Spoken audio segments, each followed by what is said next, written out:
We decided to launch Planet Mary Claire after getting so many letters from readers telling us how much they love to travel. And we didn't have a travel column per se, and we thought this is a good way to do it. The world has become smaller, and we just felt that people were traveling all over the globe and wanted to know, where would you advise me to go? We started with Mumbai with the beauty editor of Indian Mary Claire, and she was terrific. So it was a very personal insider's guide to Mumbai. And we asked her, where do sort of the cool young women of Mumbai hang out and where do they go shopping? So we do a little mix. It's all on one page. And it's sort of a taste of a fabulous city. We're doing New York for September. Of course, there are tons of great restaurants and bars in New York City, but I think one of the coolest places to, have a drink after work with friends is to go up to the roof of the Metropolitan Museum of Art, and you can watch the red-tailed hawks building their nests on the apartments along Fifth Avenue. It's really spectacular. My favorite thing to do in New York City is karaoke. I like to go to Sing Sing on 8th Street in the East Village. In other cities, you have the old karaoke bar scenario where you're doing it in public and it's embarrassing. But here, you can go to Japanese-style karaoke and get your own room with your friends with strobe lighting, and you pick all the songs, and it's a lot of fun. I do a lot of outdoors things. I also go to Brooklyn Bridge Park, or I'll walk around Dumbo, which to non-New York people stands for down under the Manhattan Bridge overpass, which doesn't sound very scenic, but it's adorable and quaint. It's sort of old New York. It has cobblestone streets, and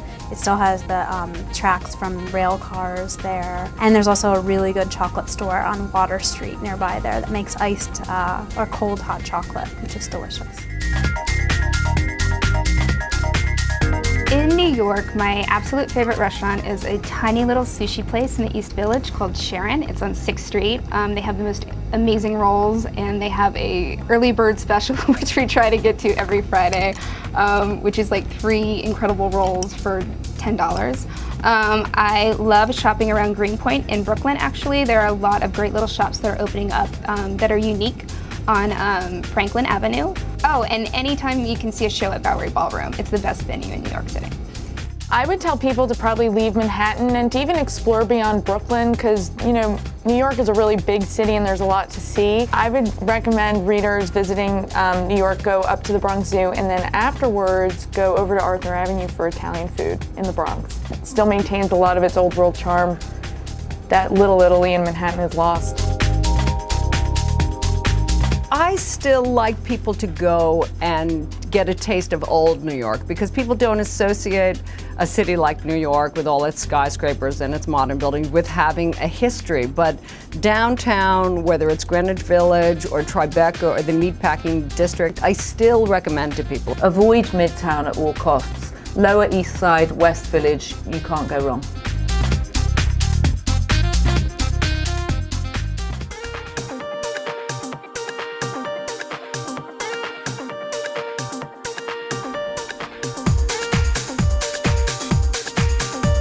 My name's Lizzie Dunlap. I'm assistant beauty editor at Marie Claire. I'm doing a beauty swap with another woman.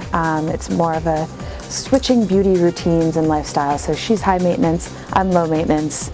And for the week, I'm high maintenance and she's low maintenance. Lizzie is in her early 20s. She's naturally very pretty. She has lovely blonde hair, she has fantastic skin. She doesn't really need to do very much to look really pretty. We paired her with a PR person who's known for being deeply chic, very attractive, really well put together. And we just thought, how much effort does that take? And could someone like Lizzie actually take on a routine like that? I'm not just doing what she does, I'm actually seeing the same people. I'm seeing her dermatologist for the facial. You'll be a little bit red after the procedure, and so we'll have you ice, and that should go down by later on today. I'm seeing her hairstylist 2 times. How old are you?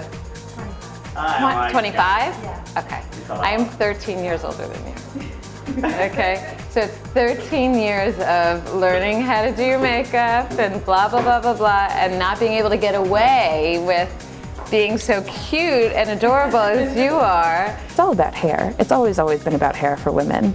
And in fact, Jenny was saying that if She's fine without the makeup, but it's the hair that's really bothering her this week. I have hair envy now. They had apparently a sort of fascinating time. They were both psychologically sort of torn apart by this because you get used to your routine. I'm highly aware of the way that I look and the way that it comes across being very put together, which is pretty cool. And it's different for me because I'm normally like girl next door-ish. It's pretty great living her life for a week.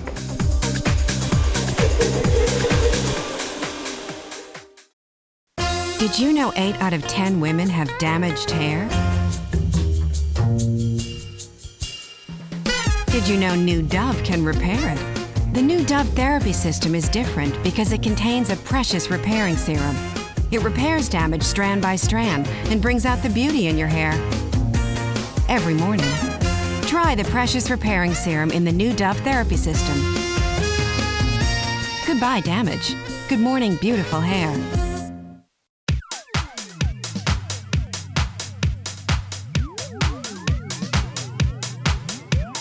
Today we are shooting our English Country Cottage Story, which is a 14-page fashion feature for our October issue. There were so many English country inspired trends on the runway. Everybody covered it in some way or another.